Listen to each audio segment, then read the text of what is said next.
Now the child is pretty curious to know everything. Both face issues. The severity, differs in both the cases. My first experience here was like that I want to study here. I want to learn. Hi, welcome to Yellowslate, your very own school search engine that helps you find the best schools for your kid based on various filters and parameters. Today, we have Ms. Palak Raghav, who's the counseling psychologist at the Heritage School. Let's speak to her and understand more about her role in the school and some general concerns that parents are likely to have while joining their kid in a school. Thank you so much for joining us, ma'am. Thank you, Santan. Thank you. To begin with, can you tell what makes Heritage a unique choice for parents while joining their kid in a school? All right. So at Heritage, as you very well know, we function on an experiential learning based system. So it means that rote learning is not at all present there. The focus entirely shifts on how the student is making sense of the world through themselves, and they eventually learn to be independent.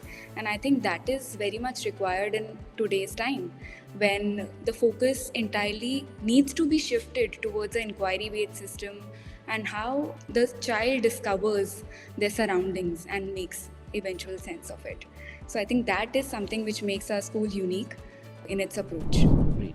And you being a counseling psychologist, can you throw more light into your responsibilities and how your day is usually like at the school? Yeah. So my primary responsibility is to look after the emotional and social well-being of the students. So the area around which my interactions revolve, including their mental health and how they are able to speak to a person in the school. And they need, whenever they need any sort of support, they need any sort of helping hand, they can trust the counselor that ma'am is there to help me. So apart from that, I also collaborate with a lot of parents, teachers and stakeholders in order to organize a lot of seminars, mental health workshops, touching on different topics like anxiety, resilience, empathy, emotional well-being. And the role of a counselor is pretty much diverse, I would say. So I also intend to help in the policies of the school on how we can create anti-bullying policies for the students so that they can help them, feel safe over here. So that is my...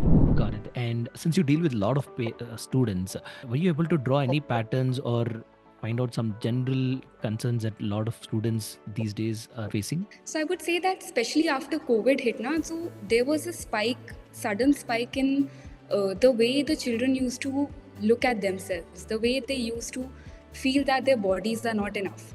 So a lot of self-related issues have spiked up, including anxiety and certain stress-related problems, a lot of familial issues as well.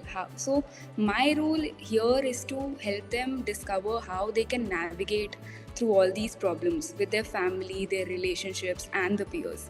So a spike is definitely seen in such sort of problems in my school. And see, I'm sure it is very important for parents also to be on the same page and for them to understand the importance of a psychologist's role in school.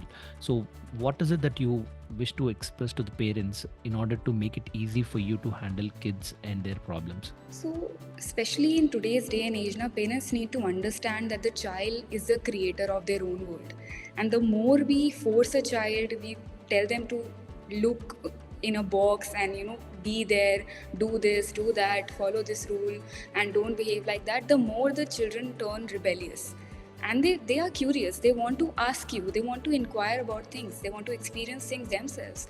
Way before our times, when we used to follow the school paradigm and whatever questions that the school used to give us, we used to mug them up.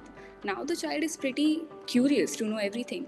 So as a psychologist, I suggest parents that they should understand their child.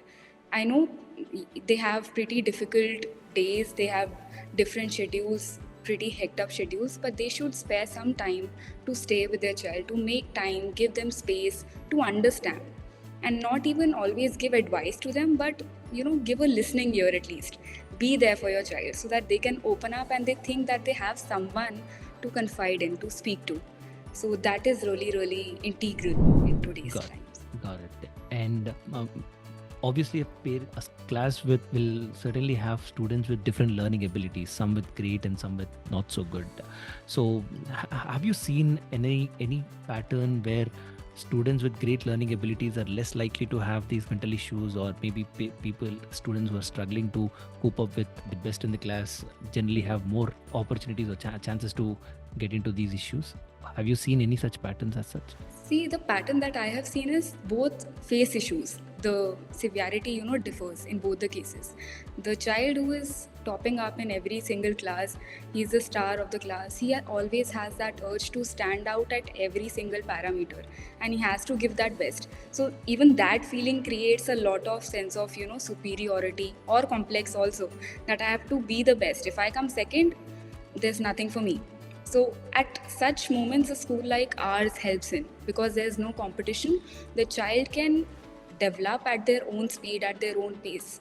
We don't have any sort of competition involved where they have to rank up, they have to score a certain thing or something like that.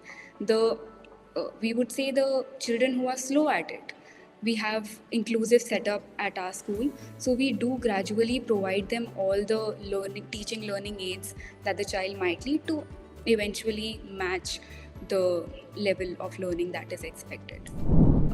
And something that parents are very keen about these days is to understand how school balances both academic excellence versus the co-curricular activities. So how do you ensure that both are being balanced right? So at the Heritage, we focus on a balanced approach. The social, emotional, and physical well-being of the child is given topmost priority over here.